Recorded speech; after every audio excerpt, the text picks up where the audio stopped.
All right, everyone, welcome back into another props video. Going to be jumping into the top prop bets for the MLB. It's opening day. Let's go ahead and jump into it.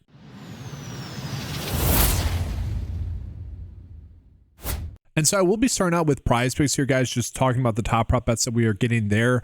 The annoying part about PrizePicks right now as the board sits is we're getting a few good prop bets for hitting fantasy score. We got 5 good prop bets there that I'll touch on. But other than that, we really aren't getting that many good spots for PrizePicks, which is a little bit annoying. So it is going to be more of an underdog day. I do want to call it real quickly as well. The part of the reason why it's annoying just with PrizePicks is they're bumping everything, guys. Literally everything is being bumped to either a goblin or demon prop bet.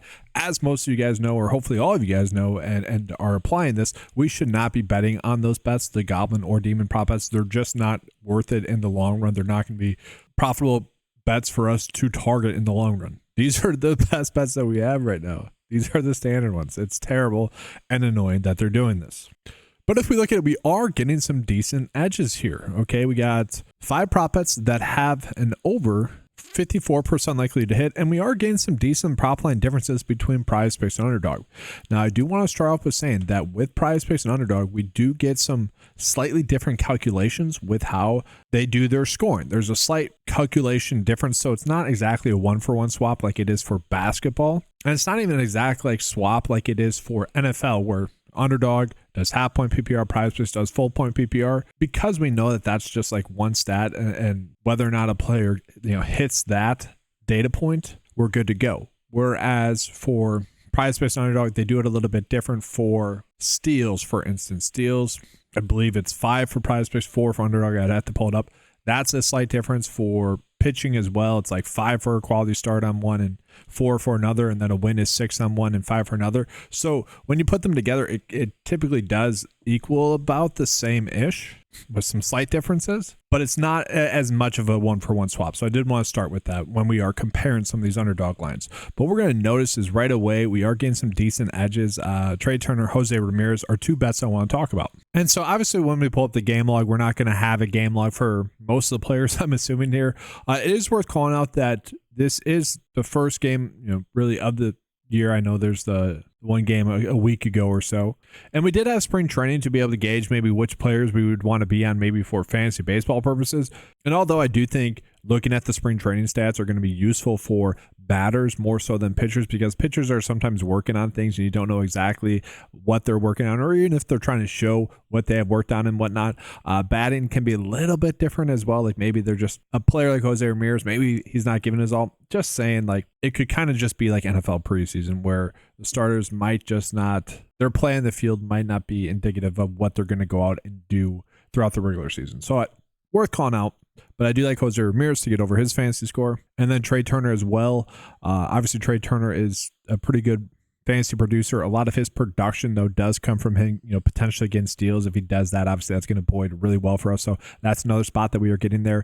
And with those two, like the projection data does like the over as well. Aaron Judge, probably a little bit too high on the projection data, to be honest with you. That's pretty crazy. But that's Aaron Judge to a T, and he is one where if we were to just pull up his fantasy score on Underdog, guys, this is clearly a little bit too high, or maybe vice versa. Maybe Underdog's a little bit too low. And so looking at it, guys, yeah, like this is pretty darn 3. So it's a 3 for a walk difference on Underdog as well. So that could be Crane's a slight difference here. So maybe we drop him down to like 8.5 if you guys just wanted to do that. The calculated adjustment is 9, but either way, this is a big difference, right? 9.5 on Underdog, 6.5 on PrizePicks. That should not be happening. The data is telling us to bet the over a little bit more so on PrizePicks, so we're going to be doing that. That's a very solid edge for us right there.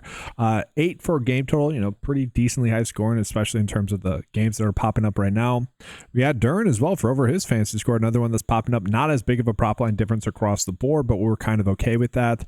And then we have Stephen Kwan as well for over his fantasy score. So we have 5 really good bets, and that is just going to be the PrizePicks bet of the day. Just a simple and easy one there. Now, I do want to call some other prop line differences that we are gaining as well. If you guys want to attack those, mostly for the hitting fantasy score lines, you can. Like Atone, we are getting as well. Some of these we're just not getting the full allotment of average sportsbook lines for them, so probably comes down to steals or home runs. It's a little bit behind the scenes stuff there. That's probably why they're not pulling in for a proper fantasy score, so they're obviously not going to be showing up with a proper edge there. But yeah, again, just looking at this, Jose Ramirez and Aaron Judge are clearly popping up as some good prop bets. And so here is the simple and easy prize picks bet of the day, guys. A 5-slip bet just targeting those 5 good bets that we have. Now, we probably will be getting some pitching fantasy score prop bets as the day progresses on Thursday. And with that, we do typically see some decent prop line differences. So if you guys have been following for college basketball or NBA, you know with the fantasy score line specifically, we tend to get some decent prop line differences. That does occur a decent amount with the pitching fantasy score. The pitching fantasy score is going to be more of a 1-for-1 swap as opposed to the hitting fantasy score. So just be on the lookout for that. Surprisingly, Underdog is giving us those fantasy score lines. So let's go ahead now and jump on into Underdog. And I want to start off with some of the pitching props that we were getting here for Underdog, actually. And one of the decent ones that we're getting is Tanner Beebe for over 4.5 pitching strikeouts on Underdog. Okay, I'm kind of excited because it's not bumped up yet. Like I mentioned with PrizePicks, they're bumping everything. It's super annoying. Why are you doing that for opening day? You know, like everyone wants to be betting. Maybe that's the problem. People are still going to be placing those bets, right? Because it's opening day, and that's probably what's going on. That's a little bit annoying. Anyways, good bet here. Not great, only 53% edge, but these are bets I like to target a little bit more, are the pitching strikeout props. So if it has a 53% likelihood, I'm kind of more inclined to get there. But I do want to talk about this pitching fantasy score line here as well on Underdog. Now, it is worth calling out that the PrizePicks line is kind of a gauge of a line based off of the PrizePicks data that we have coming in. That'd be the assumed line. So again, there are some slight calculation differences that are going into that. But through and through, I really don't mind this Underdog line here of 29.5. Average sportsbook line would have it closer to 33. And now to me, I'm reading that as they're just giving him probably one more strikeout, or maybe his likelihood to get a quality start is a little bit higher, or the win likelihood is a little bit higher. And just looking at his stats, it's not going to be the quality start because he's only at 15.5 pitching outs. So, and the strikeouts is pretty high here. And so that's probably what it is. It's probably him giving 6 strikeouts as opposed to 5.5, and maybe the chance of him getting a win in this game there as well. They are the favorites in this game, so that does bode well for him potentially getting a win, getting a quality start. Obviously, 15.5 strikeouts. Need a little bit more than that, but still not a bad bet. And that's probably why this is only a 52.3% edge, but one of the better ones that we are seeing for pitchers specifically. We are getting some other spots that we can get to as well. Clay Holmes was the one I wanted to call it because you look at the average sportsbook line as well. This is at 25.7, the projection day at 27, and then, the Underdog line at 23.5, pretty low there. And so the issue with that is I don't like pairing 2 pitchers together, because then we are drastically reducing the likelihood for one of them to get the win, right? It doesn't correlate necessarily too much unless we're looking at some sort of pitching duel.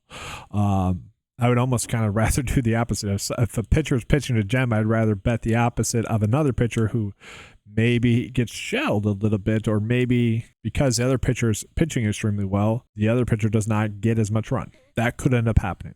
So if you guys don't like the first one, maybe you like this one a little bit more, but I thought that was worth calling out because we were getting a decent prop line difference there as well. That kind of does it for the pitching fantasy score. I mean, we got Hunter Green. That's a pretty decent prop line difference between the average sportsbook line and also the Underdog line. We could certainly get there.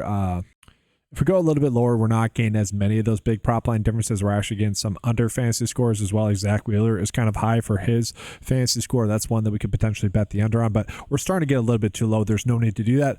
We're going to zoom out and now get into some of the hitting fantasy scores. Okay, so we got Colton for over his hitting fantasy score. Again, just looking at the average sportsbook line. Pretty solid bet for us there. And then we're getting like 3 more. Willie Adames for over his hitting fantasy score. And then Jackson Holiday for over his hitting fantasy score as well. Pretty solid opening day. I wish we were getting some, more traditional lines rather than the fantasy score lines, but that kind of is what it is. Let's go ahead and get into the Underdog bet of the day. And so with that, guys, going ahead and getting into the bet of the day for Underdog here as well.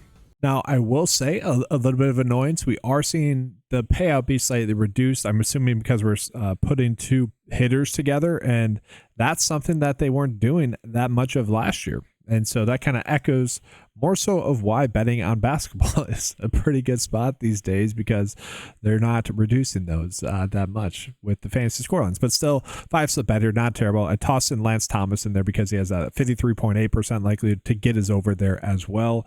But these are kind of the top 5 prop bets as it currently sits. I do think that we'll begin some more prop bets as the day progresses. And obviously, we got college basketball going on. I already released that college basketball video, so check that out. We're getting plenty of good college basketball prop bets currently as well that we can go ahead and potentially use with these bets. And for what it's worth, guys, if you want to use some of these, I have the PrizePicks board pulled up right now, but yeah, Gillespie for under his fantasy score, we compared that to Underdog, decent edge there. Now, guys, that'll do it for the video. If you guys want access to the MLB cheat sheets or the PrizePicks and Underdog cheat sheets as well for all the various sports, head on over to 9to5sports.com. Get access to all those tools for just $10 a month, including that is going to be the fantasy golf tools as well. Again, all for just $10 a month. Take advantage of that. That's going to be all, guys. Thanks for watching. Leave a like, subscribe to the channel as well. Good luck with your MLB opening day bets, and as always, let's keep cashing.